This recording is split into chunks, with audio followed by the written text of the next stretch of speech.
नमस्कार दर्शकों, स्वागत है आपका हमारे YouTube चैनल पे। आज की वीडियो में हम तुला राशि के लिए गुरु राशि परिवर्तन पे बात करेंगे।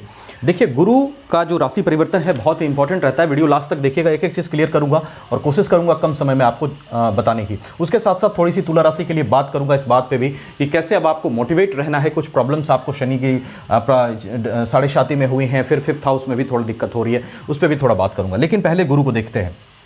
देखिए, सबसे पहले बता दूं, जो गुरु का राशि परिवर्तन है ये एस्ट्रोलॉजी में बहुत मैटर करता है। उसका रीज़न ये है कि सबसे पहले गुरु 1 साल के लिए एक राशि में रहते हैं, लंबे समय के लिए रहते हैं। गुरु, शनि, राहु और केतु, ये 4 ऐसे ग्रह हैं जो सबसे लंबे समय के लिए ग्रह में रहते हैं, तुरंत चेंज नहीं करते। तो गुरु का भी जो ये परिवर्तन होगा, मेष राशि से निकल के वृष राशि में जाएंगे, ये 1 साल के लिए 1 मई 2024 को जाएंगे। तो सबसे पहले ईयर के हिसाब से इंपॉर्टेंट है। दूसरा, जो गुरु हमारे जीवन में कारक होते हैं वो शिक्षा के होते हैं, विवाह के होते हैं, भाग्य के होते हैं, धन के होते हैं, धर्म के होते हैं, धर्म स्थानों के होते हैं, धार्मिक पुस्तकों के होते हैं। उसके साथ साथ हमारा ज्ञान, हमारी सद्बुद्धि, विवेक, इन सब के कारक भी गुरु होते हैं। सभी मांगलिक कार्यों को कराना इनकी ही जिम्मेवारी के अंदर आता है। तो इनका जो है बहुत सारी चीज़ों का कारक होकर के इंपॉर्टेंस रखते हैं जीवन में, और इनका गोचर भी इंपॉर्टेंस रखता है। तो सबसे पहले देखिए, अगर आपके लिए बात करूं तो गुरु आपके लिए जो लॉर्ड होते हैं 3rd हाउस और 6th हाउस के लॉर्ड होते हैं।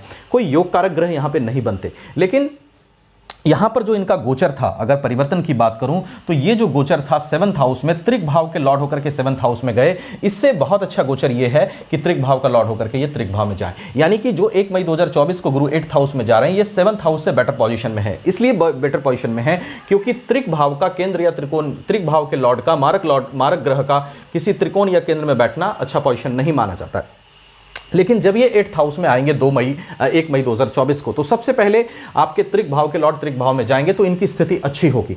अच्छी स्थिति में सबसे पहले ये कहूंगा कि अगर 7th हाउस में बैठकर गुरु, अगर मैरिज लाइफ में आपको ज़्यादा दिक्कत कर रहे थे, या आपको पार्टनरशिप बिजनेस में दिक्कत आ रही थी, या बिजनेस में परेशानी आ रही थी, तो वो सब परेशानियां आपकी कम हो सकती है गुरु के 8th हाउस में आते ही। वो सब परेशानियां मैरिज लाइफ में आपकी परेशानियां कम होती हुई दिखाई दे रही हैं, बिजनेस लाइफ में कम होती हुई दिखाई दे रही हैं, और आपका जा करके पार्टनरशिप में कम होती हुई दिखाई दे रही है। हाँ, इर्रिस्पेक्टिव और आपकी कुंडली पर भी निर्भर करेगा कि वहां पर प्लैनेट्स की पोजीशन क्या है। 7th हाउस को लेकर के ज़्यादा परेशानी या मैरिज को लेकर ज़्यादा परेशानी तो नहीं है, तो वो आपके चार्ट पे भी निर्भर करेगी बहुत सारी चीज़ें। लेकिन अगर गुरु परेशानी हो रही होगी तो वो कम जाएगी 8th हाउस में जाते ही। दूसरा, जो गुरु 8th हाउस में बैठेंगे तो ये धर्म के प्रति आपका झुकाव थोड़ा सा बढ़ाएंगे। 8th में बैठे गुरु थोड़ा सा अध्यात्म के प्रति आपके झुकाव को बढ़ाते हैं। उसके बाद प्लेसमेंट की बात आपकी करूं तो गुरु की 5वीं दृष्टि पड़ेगी 12th हाउस पे, और राहु की भी दृष्टि 12th हाउस पे है। अगर खर्चे आपको ज़्यादा हो रहे थे, खर्चे आपके अनकंट्रोल्ड हो रहे थे, क्योंकि हो सकता है राहु जब से यहाँ आया हो थोड़ा सा खर्च आपका बढ़ाया हो, तो खर्च अगर गलत दिशा में हो रहे थे, या स्वास्थ्य संबंधी समस्याएं ज़्यादा हो रही थी, या खर्च ज़्यादा हो रहे थे उन चीज़ों को लेकर के, तो गुरु की 5वीं दृष्टि 12th हाउस पर आपके खर्च को कंट्रोल करने के जो है पॉसिबिलिटीज बढ़िया बना रही है। आपके एक्सपेंसेस जो हैं वो अगर हेल्थ पे हो रहे हैं या गलत दिशा में हो रहे हैं, तो उसको कंट्रोल करने की गुरु कोशिश करेंगे, जिससे आपके लिए चीज़ें थोड़ी सही होती हुई दिखाई दे रही है। गुरु की 7वीं दृष्टि पड़ेगी आपके धन भाव पे। आपको वेल्थ एक्यूमुलेशन करने में भी गुरु मदद करते हुए दिखाई दे रहे हैं। यहाँ अच्छी संभावना गुरु बना रहे हैं कि वो आपके लिए वेल्थ एक्यूमुलेशन का जो है राह थोड़ा सा आसान करें, धन आने का जो है सोर्स ऑफ इनकम को थोड़ा सा ओपन करें, ये संभावनाएं गुरु अच्छी बना रहे हैं। उसके बाद गुरु की दृष्टि देखिए पड़ रही है आपकी जा करके इस पे 4th हाउस पे।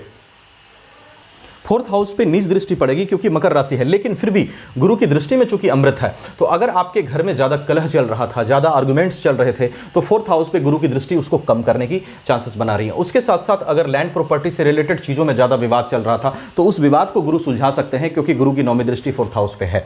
सुख भाव पे दृष्टि गुरु की जरूर सुख को बढ़ाने की कोशिश यहाँ पर गुरु करेंगे, उसकी संभावनाएं अच्छी बन रही हैं। तो ये सब चीज़ें उनकी दृष्टि से और उनके प्लेसमेंट से आपके जीवन में हो सकती है। लेकिन इसके साथ साथ गुरु की पोजीशन आपकी कुंडली में कैसी है, बाकी सभी ग्रहों की पोजीशन कुंडली में कैसी है, इस पर भी चीज़ें निर्भर करेगी। सिर्फ इस पर निर्भर नहीं करेगा, क्योंकि ये गुरु आधारित जो है गोचर परिणाम है। इसके साथ साथ देखिए, अगर आप तुला राशि के हैं तो डेफिनेटली मैंने कहा था कुछ आपको मोटिवेट करने की कोशिश करूंगा। तुला राशि वाले सबसे पहले जो होते हैं स्पष्टवादी होते हैं, सत्य पर चलने वाले होते हैं, सत्य का साथ देने वाले होते हैं। और अगर इनका नेचर ऑफ लाइफ कहूं तो इनको लग्जरियस चीज़ें पसंद होती है, लग्जरी को अट्रैक्ट करते हैं अपने जीवन में, ग्लैमरस लाइफ जीना चाहते हैं, हर चीज़ अच्छा खरीदना चाहते हैं, अच्छा पहनना चाहते हैं, अच्छा खाना चाहते हैं। ये सब शौक आपको जन्म से ही होता है, ऐसा तुला राशि वालों का नेचर होता है। थोड़ा शनि की दृष्टि, अगर वैसे तो शनि योग कारक बनते हैं आपकी कुंडली में काफ़ी, इसलिए क्योंकि 4th हाउस और 5th हाउस के लॉर्ड होते हैं, इसलिए जीवन भर तो शनि परेशान नहीं कर सकते तुला राशि वालों को। लेकिन होता क्या है कि जब 7.5 और ढैया चलती है तो शनि योग कारक ग्रह भी हों तो थोड़ी परेशानी जीवन में ला ही देते हैं। तो आपको ज़्यादा परेशान नहीं होना है, क्योंकि देखिए शनि की अभी ना ढैया चल रही है ना 7.5 चल रही है। अगर थोड़ी बहुत समस्या आपकी चल रही है तो वो भी समय के साथ रिजॉल्व हो जाएगी, खत्म हो जाएगी। और शनि का 6th हाउस में भी गोचर आपके लिए अच्छा रहेगा, बुरा नहीं रहेगा। कैसे वो मैं बताऊंगा, अगर आप कहेंगे तो उस पर एक वीडियो बना दूंगा। आप वीडियो कमेंट सेक्शन में बताइएगा कि शनि कुंभ राशि से जब मीन में जाएंगे अगले साल तो क्या स्थिति रहेगी, उस पर अगर आप वीडियो चाहिए मैं बना दूंगा, लेकिन कमेंट सेक्शन में आके आप बताना।